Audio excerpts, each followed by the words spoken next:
بالله من الشيطان الرجيم. بسم الله الرحمن الرحيم. نحمده ونصلي على رسوله الكريم. اما بعد، سورة المعارج آیت نمبر 20 سے 35 تک. إذا مسه الشر جزوعا وإذا مسه الخير منوعا إن المصلين الذين هم على صلاتهم دائمون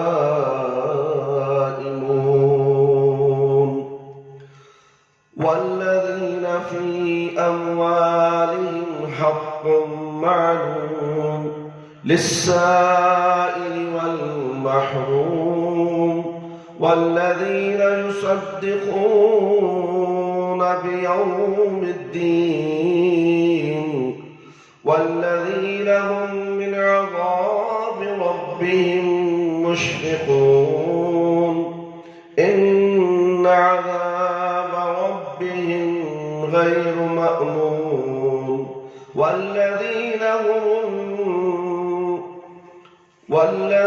هم لفروجهم حافظون إلا على أزواجهم أو ما ملكت أيمانهم فإنهم غير ملومين فمن ابتغى وراء ذلك فأولئك هم العادون والذين هم لأماناتهم وعدهم راعون والذين هم بشهادتهم قائمون والذين هم على صلاتهم يحافظون أولئك في جنات مكرمون.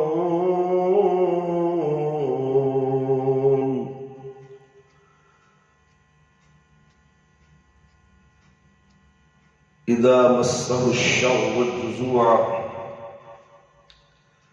وإذا مسه الخير منوعا. جب اسے کوئی تکلیف پہنچتی تو فوراً گھبرانے لگ جاتا ہے، اور جب اسے کوئی نعمت ملتی ہے تو بڑا بخیل بن جاتا ہے، سوائے ان نمازیوں کے جو اپنی نمازوں کی پابندی کرتے ہیں اور جن کے مال میں معلوم حق ہے سائل اور محروم کے لیے، اور جو قیامت کے دن کی تصدیق کرتے ہیں اور جو اپنے رب کے عذاب سے ڈرتے ہیں. بے شک ان کے رب کا عذاب ایسی چیز نہیں ہے جس سے بے خوف رہا جائے. جو اپنی شرمگاہوں کی حفاظت کرتے ہیں سوائے اپنی بیویوں اور مملوکہ عورتوں کے، ایسی صورت میں وہ لوگ لائق ملامت نہیں ہیں. جو لوگ اس کے سوا کچھ اور چاہیں گے وہی لوگ حد سے تجاوز کرنے والے ہیں. اور جو لوگ اپنی امانتوں اور اپنے عہد و پیما کا خیال رکھتے ہیں اور جو اپنی شہادتوں پر قائم رہتے ہیں اور جو اپنی نمازوں کی حفاظت کرتے ہیں وہی لوگ جنتوں میں معزز و مکرم رہیں گے. آئیے میرے بھائی، میرے دوست اور خواتین اسلام، ہم اس کی تفسیر سنیں گے. انسان طبعی طور پر ایسا پیدا کیا گیا ہے کہ جب اسے کوئی بھاری مصیبت لائق ہوتی ہے تو دامن صبر اس کے ہاتھ سے چھوٹ جاتا ہے. دامن صبر چھوٹ جاتا ہے، وہ وابلہ کرنے لگ جاتا ہے اور انتہائی بے چینی اور اضطراب کا اظہار کرنے لگتا ہے، اور جب اللہ کی جانب سے مال اور دولت سے نوازا جاتا ہے تو پرلے درجے کا بخیل بن جاتا ہے۔ جب اللہ دولت دیتا ہے اسے تو یہ ایک دم بخیل بن جاتا ہے، خرچ نہیں کرتا، ڈرتا ہے یہ پیسہ پھر آیا پھر چلا گا کیا کرے۔ اللہ اکبر۔ دولت دینے والا اللہ رب العالمین اور چھیننے والا بھی اللہ رب العالمین، تو بچا کر کب تک رکھے گا؟ اللہ نے تجھے دولت دی ہے آزمائش کے لیے، کیا تو اللہ کی راہ میں خرچ کرتا ہے یا نہیں؟ اور اپنے اوپر اللہ کے احسانات کو بھول جاتا ہے اور اپنوں اور غیروں پر اس میں سے ایک پیسہ خرچ کرنے کے تصور سے اس کی جان نکلنے لگتی ہے۔ ایک پیسہ اللہ کی راہ میں خرچ کرنا نہیں چاہتا، بخیل۔ اللہ اکبر۔ اس بیماری کا اللہ تعالیٰ نے جو انسان کا خالق ہے، ایک ہی علاج بتایا کہ بندہ اس دنیا میں اللہ کا ہو کر رہے، اس نے جو فرائض مدد عائد کیے ہیں انہیں پابندی سے ادا کرے، یعنی فرائض جو ہی پابندی سے ادا کرنا، 5 وقت کی نماز پابندی سے پڑھنا ہی ہے، کبھی پڑھ لیے کبھی نہیں، اسے پابندی نہیں، فرائض کی ادائیگی نہیں، پابندی سے پڑھنے والا نہیں ہے، کبھی کبھی مرض پڑھ لیتا ہے۔ ایسی نماز کے اللہ رب العالمین کو کوئی ضرورت نہیں ہے، انہیں پابندی سے ادا کرے، اور جن برے افعال و اخلاق سے اسے منع کیا ہے ان سے اجتناب کرے۔ ایسا کرنے سے اللہ تعالیٰ اپنے فضل و کرم سے اس کے اندر ایسی روحانی قوت پیدا کر دیتا ہے کہ جب اس پر کوئی مصیبت آتی ہے تو جزا اور فضا میں مبتلا نہیں ہوتا، بلکہ اسے ایمان و یقین کے ساتھ اسے برداشت کرتا ہے کہ رب العالمین کی تقدیر میں ایسا ہی ہونا تھا، ایسا ہی ہونا لکھا تھا، اس لیے ہمت و عزمیت کے ساتھ صبر کرتا ہے اور اللہ سے دعا کرتا ہے کہ ارحم الراحمین اسے اس کے سر سے ٹال دے۔ جب اللہ تعالیٰ اسے دولت سے نوازتا ہے تو اس کا شکر ادا کرتا ہے، کبر اور غرور میں مبتلا نہیں ہوتا، آپے سے باہر نہیں ہو جاتا، اور اس مال میں اللہ اور بندوں کا جو حق ہوتا ہے اسے نہایت خوش دلی سے ادا کرتا ہے، بلکہ اس کی جو مالی حیثیت ہوتی ہے اس اعتبار سے محتاجوں، بے کسوں، یتیموں، بیواؤں پر ہمیشہ خرچ کرتا ہے۔ آیت نمبر 22 سے 35 تک اللہ تعالیٰ نے جزا اور فضا اور شدت حرص و طمع سے شفا پانے کے اسی نسخہ کیمیا کو بیان فرمایا ہے۔ اللہ تعالیٰ نے فرمایا کہ دونوں بیماریوں سے اللہ تعالیٰ ان کو شفا دے گا، دونوں بیماریوں سے اللہ تعالیٰ ان کو شفا دے گا جو اپنی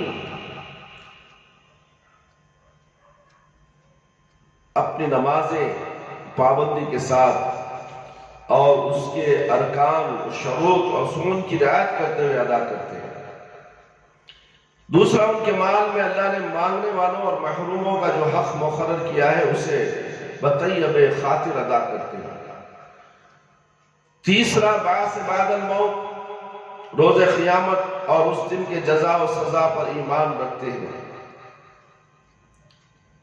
چوتھی بات، جب وہ شیطان کے نغمے میں آ کر کوئی فعل واجب چھوڑ دیتے ہیں یا کسی فعل حرام کا ارتکاب پر بڑھتے ہیں تو اللہ تعالیٰ کے عذاب کا تصور کر کے ان کے جسموں پر کپ کپی طاری ہو جاتی ہے، اس لیے کہ وہ جانتے ہیں کہ اللہ کا عذاب کسی کو بھی اپنی گرفت میں لے سکتا ہے۔ اس سے بے خوف ہو کر کافر و منافقی زندہ رہتا ہے، مومن اپنے رب کے خوف سے ہر وقت کامتا رہتا ہے۔ پانچویں بات، وہ لوگ اپنی شرمگاہوں کی حفاظت کرتے ہیں، یعنی زنا اور نواقص سے بچتے ہیں، اور شوہر بیوی اور اپنی لونڈی کے سوا کسی کے سامنے اپنی شرمگاہ نہیں کھولتے۔ البتہ اگر وہ اپنی بیویوں سے جمع کرتے ہیں یا ان لونڈیوں سے جنہیں اسلامی جہاد یا شرعی طور پر خرید کر حاصل کیا تھا تو وہ قابل ملامت نہیں ہے۔ اگر کوئی شخص ان دونوں طریقوں کے سوا کسی اور طریقے سے عورت کو حاصل کرتا ہے اور اس سے جمع کرتا ہے تو اللہ کے مقرر کردہ حد سے تجاوز کرنے والا قرار دیا جائے گا۔ چھٹی بات، اور وہ لوگ امانتوں اور عہود و مواثیق کی حفاظت کرتے ہیں، اور سب سے اہم امانت اور سب سے پختہ میثاق بندے کا اپنے رب سے یہ عہد و میثاق ہے کہ وہ جب تک زندہ رہے گا اس کی بندگی کرتا رہے گا۔ یہ اللہ سے وعدہ ہے، یہ اللہ سے وعدہ ہم دنیا میں آنے سے پہلے اللہ رب العالمین جب ساری دنیا کے انسانوں کو دنیا کے بنانے سے 50,000 سال پہلے چونٹیوں کی شکل میں پیدا کر کے اللہ وعدہ لے کر ہے کہ تم کس کی عبادت کرو گے؟ ہم آپ ہی کی عبادت کریں گے، اللہ کی عبادت کریں گے، وعدہ لے کر۔ اور اس وعدے کا لحاظ ہمیں رکھنا چاہیے کہ ہمیں ہمیشہ مرتے دم تک اللہ رب العالمین کی عبادت کرتے رہیں۔ یہ ہے عہد و پیمان، پختہ میثاق بندے کا اپنے رب سے یہ عہد و میثاق ہے کہ جب تک زندہ رہے گا اللہ رب العالمین کی بندگی کرتا رہے گا، اس کے رسول صلی اللہ علیہ وسلم کی بات کو سب کی بات پر مقدم رکھے گا۔ یہ دو چیزیں اہم چیزیں ہیں انسان کے لیے، ایک اللہ کی عبادت، ایک نبی صلی اللہ علیہ وسلم کی اطاعت۔ آج عبادت، اللہ کی عبادت کرنے والے ہزاروں میں کروڑوں میں ساری دنیا میں ہوں گے، 90% ہوں گے، 9% بھی ہوں گے، مگر نبی صلی اللہ علیہ وسلم کی اطاعت کے اندر گڑبڑ۔ یہ قوم ایسی ہے اللہ کے ساتھ بھی گڑبڑ کر رہی ہے اور نبی کے ساتھ بھی گڑبڑ کر رہی ہے۔ یہ قوم ایسی ہے اللہ رب العالمین کے ساتھ تو اطاعت کرتی ہے مگر نبی کے ساتھ غداری کرتی ہے۔ نبی کے بعد جب آتی ہے تو کہتے ہیں کہ نہیں، ہمارے امام صاحب کے پاس، ہمارے مسلک میں، ہمارے مذہب میں ایسا ہے، ایسا نہیں ہے، تو نبی کی بات کو چھوڑ دیتے ہیں۔ نماز جیسے دین کا ستون ہے، یہ جماعتوں کے اندر، یہ فرقوں کے اندر دیکھو نماز الگ طریقے سے پڑھی جا رہی ہے، بلکہ پیارے نبی صلی اللہ علیہ وسلم کی سنت کے مطابق نماز ادا نہیں ہوئی۔ کہو تو کہتے ہیں کہ نہیں، ہمارے باپ دادا کے زمانے سے ایسا ہی چلا آ رہا ہے، ہم شروع سے ایسا ہی پڑھتے آ رہے ہیں، یہ کوئی نیا طریقہ دکھایا ہے، تم نئے لوگ ہو، تم تھوڑے لوگ ہو۔ اللہ اکبر، ان کو عقل بالکل نہیں ہے، یہ عقل سے پیدل ہے میرے بھائی میرے دوست، یہ کوئی نیا طریقہ نہیں، یہ طریقہ تو نبی کریم صلی اللہ علیہ وسلم کی زندگی سے ہے، ان کے زمانے سے ہے، صحابہ سے ہے، تابعین سے ہے، تبع تابعین سے ہے، خلفاء راشدین سے ہے، اور سلف و صالحین سے ہے، اور رہتی دنیا تک رہے گا۔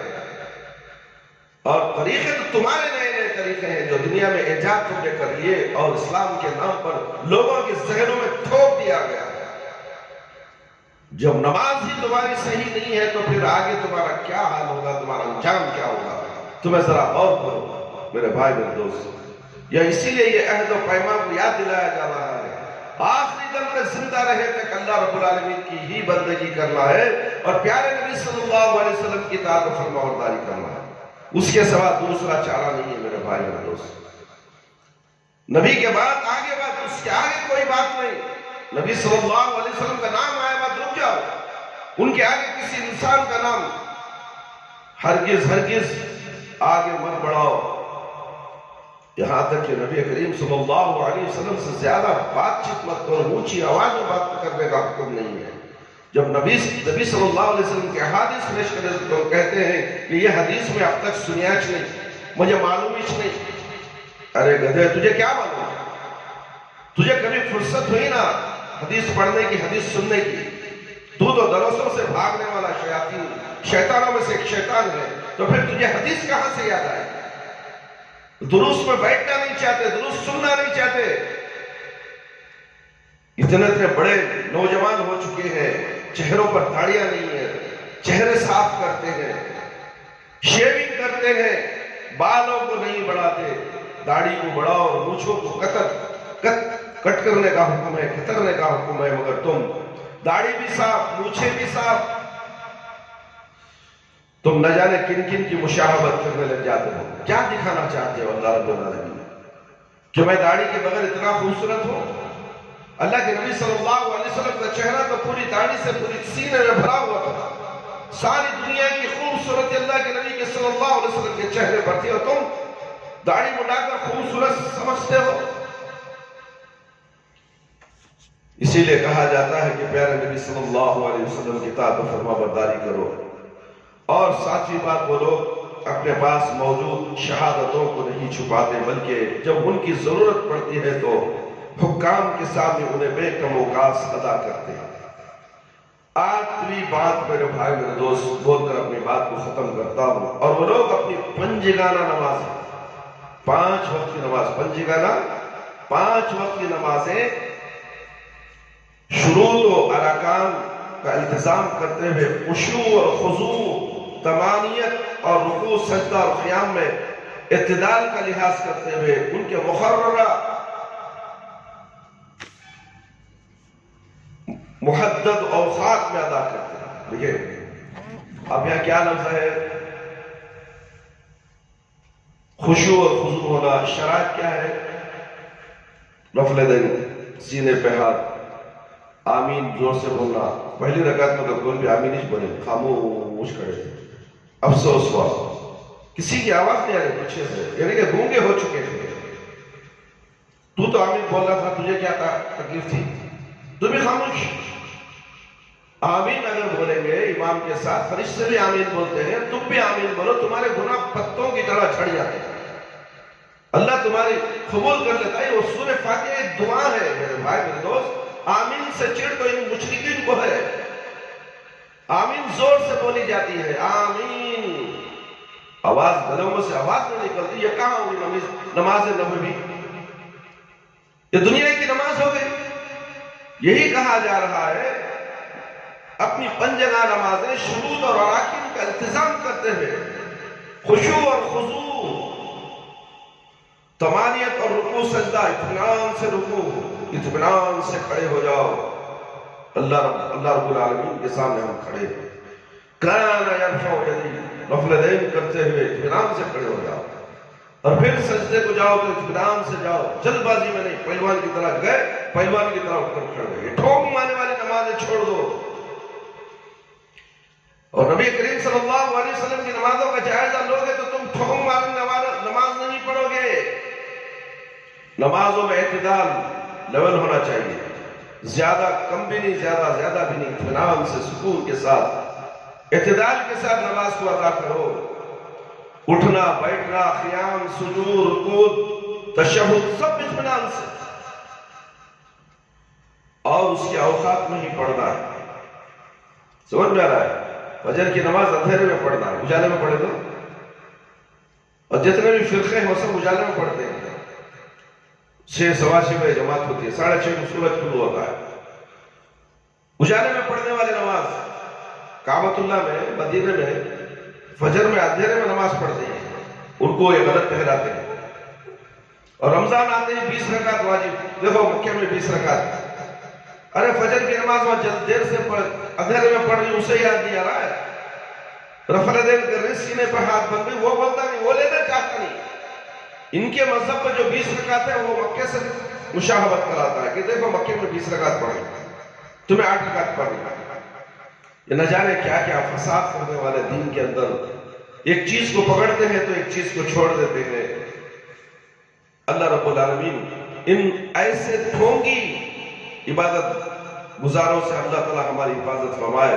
مفسرین لکھتے ہیں کہ آیت میں نمازوں کے اہتمام کا ذکر دوبارہ آتا ہے، آنا نماز کی فضیلت اور دیگر اعمال صالحہ کے مقابلے میں اس کی عظمت و اہمیت کی دلیل ہے۔ اللہ کے جو مومن بندے ان اوصاف کے حامل ہوں گے، اللہ کے فضل و کرم سے آیت نمبر 19 میں مذکور نفسیاتی بیماری سے محفوظ رہیں گے۔ دیکھیں نفسیاتی بیماری، جسم کے اندر کی جو بیماری ہے، نفسیاتی بیماری میں پاگل بھی ہے، جنات کا پکڑنا ہے، آصف کا پکڑنا ہے، یہ سب چیزیں نفسیاتی بیماریاں ہیں۔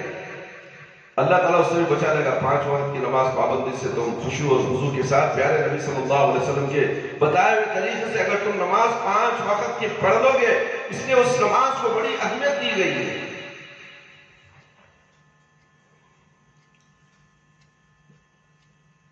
نفسیاتی بیماری سے محفوظ رہیں گے، اور جب دنیا سے رخصت ہو کر اپنے رب کے پاس پہنچیں گے تو اللہ انہیں عزت و اکرام کے ساتھ جنتوں میں جگہ دے گا۔ اللہ، ہمارا مقصد کیا ہے میرے بھائی میرے دوست؟ ہمارا مقصد صرف جنت کو جانا ہے۔ اسی لیے اللہ تعالیٰ دنیا میں ہمیں بھیجا ہے کہ تم محنت اور مزدوری کر کر آؤ، میں جیسا بولیا ویسی محنت کرو، میں ویسا تمہیں عطا کروں گا، وہ جنت تمہیں دینے والا ہوں۔ میرے بتائے ہوئے راستے پر چلو، میرے بتائے ہوئے طریقے سے نماز پڑھو، میرے بتائے ہوئے طریقے سے صدقہ خیرات ادا کرو، مسکینوں کو کھلاؤ، بیواؤں کو کھلاؤ، غریبوں کی مدد کرو، تکبر مت کرو، غرور مت کرو، دنیا میں اکڑ کر مت چلو، زمین پر اترا کر مت چلو۔ یہ تمام چیزیں اللہ رب العالمین بتاتے ہیں جب بندہ اس طریقے سے زندگی گزار کر اللہ اور اللہ کے رسول صلی اللہ علیہ وسلم کی اطاعت و فرما برداری کر کر اس دنیا سے جاتا ہے، رخصت ہو جاتا ہے۔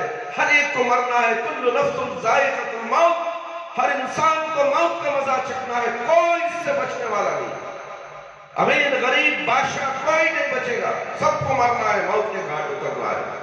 پھر اس چھوڑی سی زندگی کے لیے تکبر کس بات کی؟ کسی کو کہتے ہیں داڑھی چھوڑو، دوسرے دن دیکھو اسے پورا اچھی طرح صاف کر کے آ جائے گا۔ سگریٹ پینا چھوڑ دو، نہیں چھوڑے گا، منہ گندا ہو جائے گا، حرام موڈ میں منہ پہ مت لو، منہ سے گندی بدبو آتی ہے، فرشتے تمہاری بدبو سے، منہ کی بدبو سے بھاگ جاتے ہیں، کرام کاتبین تمہارے بھاگ جاتے ہیں، جو نیکیاں لکھنے والے فرشتے ہوتے ہیں وہ تمہارے سے بھاگ جاتے ہیں میرے بھائی میرے دوست۔ پھر بھی وہ گٹکا کھانا، وہ پان کھانا، وہ زردے کا پان کھانا، وہ پان بیڑی سگریٹ شراب مویشی چھوڑنے کے لیے تیار نہیں، تو پھر اسے جنت کیسے ملے گی؟ ذرا غور کرو میرے بھائی، جنت اتنی آسانی سے نہیں ملتی، تم جیسا چاہو زندگی گزار لو۔ زندگی تو اللہ رب العالمین نے جس طریقے سے تمہیں زندگی گزارنے کا حکم دیا ہے اسی طرح پابندی سے اللہ رب العالمین کے اوامر و نواہی کا عمل کرو اور نافرمانیوں سے بچو۔ اللہ تعالیٰ ضرور ہمیں دنیا میں بھی فائدہ پہنچائیں گے اور مرنے کے بعد قبر میں بھی فائدہ پہنچے گا اور پلسرات میں بھی فائدہ پہنچے گا اور میدان حشر میں بھی ہمیں اطمینان اور سکون ملے گا اور اللہ رب العالمین ہمیں آسانی سے جنت میں بھیج دیں گے۔ اللہ تعالیٰ سے دعا ہے کہ اللہ تعالیٰ مجھے اور آپ تمام قرآن اور حدیث کی باتیں سن کر اس پر زیادہ سے زیادہ ہم سب کو غور اور فکر کرتے ہوئے ان تمام باتوں پر عمل کرنے کی مجھے بھی اور آپ کو بھی توفیق عطا فرمائے، آمین یا رب العالمین۔ اللہ تعالیٰ میرے اور آپ کے صغیرہ کبیرہ پوشیدہ ظاہری طور پر جتنے بھی گناہ ہم لوگوں سے سرزد ہوتے ہیں، اے اللہ تو ہم کرنے والا، ہم سب پر ہم کرنے والا ہے، یا رب العالمین ہماری مغفرت فرما دے، شرک سے بچا لے، بدعت سے بچا لے، اللہ ہم سب کو صراط مستقیم پر چلا دے۔ جو لوگ پریشان حال ہیں ان کی پریشانیوں کو دور فرما، اے اللہ روزی روٹی کے لیے جو پریشان ہے اللہ ان کو تیرے خزانے سے حلال روزی عطا فرما، روزیوں میں راحت عطا فرما، برکت عطا فرما، سکون عطا فرما۔ اے میرے پروردگار تو رحم کرنے والا، ہم سب پر رحم فرما۔ اے اللہ جتنے بھی لوگ بیمار ہیں اللہ ان کو شفا کلی شفا عاجلہ عطا فرما۔ جو لوگ جادو پریز سے پریشان حال ہیں، آصف کی وجہ سے پریشان حال ہیں، اللہ ان کو تیرے حکم سے شفا کلی شفا عاجلہ شفا کاملہ عطا فرما۔ اے اللہ خبر کے عذاب سے بچا لے، اے اللہ خبر کے عذاب سے بچا لے، اے اللہ خبر کے عذاب سے بچا لے، اے اللہ خبر کی تاریکی کو روشنی بدل دے، اے اللہ خبر کی تاریکی کو روشنی بدل دے، اے اللہ خبر کی تاریکی کو روشنی بدل دے۔ اے اللہ تو رحم کرنے والا، ہم سب پہ رحم فرما۔ اے اللہ میدان حشر میں رسوائی سے بچا لے میرے پروردگار، میدان حشر میں رسوائی سے بچا لے، ان صراط کے راستے سے ہمیں آسانی سے گزار دے میرے پروردگار۔ اے اللہ میدان حشر کا نفسی عالم، اے اللہ وہ عالم، اے اللہ ہمارے لیے ابھی سے گھبراہٹ ہوتی ہے، اللہ اس وقت کی تکلیف سے ہمیں دور فرما دے، اس وقت کی مصیبت کو ہمیں ہمارے سے دور فرما دے، اللہ ہمیں سکون عطا فرما۔ اے اللہ جب موت آئے تو اللہ ہماری جسم سے جب ہماری روح نکلے تو اللہ ہماری زبان پر کلمہ لا الہ الا اللہ محمد رسول اللہ جاری رہے۔ ربنا آتنا فی الدنیا حسنۃ وفی الآخرۃ حسنۃ وقنا عذاب النار۔ ربنا ظلمنا انفسنا وان لم تغفر لنا وترحمنا لنكونن من الخاسرين۔ ربنا هب لنا من ازواجنا وذرياتنا قرة اعين واجعلنا للمتقين اماما۔ رب هب لي من الصالحين۔ ربنا لا تزغ قلوبنا بعد إذ هديتنا وهب لنا من لدنك رحمة إنك أنت الوهاب۔ ربنا تقبل منا إنك أنت السميع العليم وتب علينا إنك أنت التواب الرحيم۔ سبحان ربك رب العزة عما يصفون وسلام على المرسلين والحمد لله رب العالمين يا حي يا قيوم برحمتك أستغيث